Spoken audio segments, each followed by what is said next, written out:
ভগবান জগন্নাথ দেব তিনি এতটা করুণাময় যে তিনি ভক্তের ভালোবাসাটাকে এমন ভাবে গ্রহণ করেছেন যে তার জন্য তিনি হৃদয়ে অতৃপ্ততা অনুভব করছেন, তাদের প্রতি করুণা অনুভব করছেন, তাদের ভালোবাসার প্রতিদান না দিতে পেরে বা তাদের কাছে না থাকতে পেরে তিনি অনেক বিরহ অনুভব করছেন।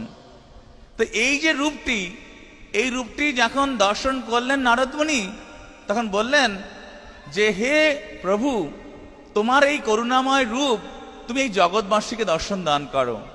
কারণ তোমার এই যে করুণার রূপ, যে রূপকে দর্শন করে সমস্ত জীব কি হতে পারে, মুক্ত হতে পারে।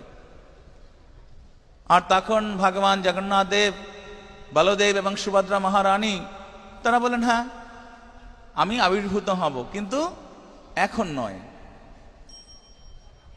এবং আপনারা জানেন পরবর্তীতে রাজা ইন্দ্রদম্যুর মাধ্যমে ভগবান এই জগতে আবির্ভূত হন এবং আমরা সেই লীলা সম্পর্কে জানি।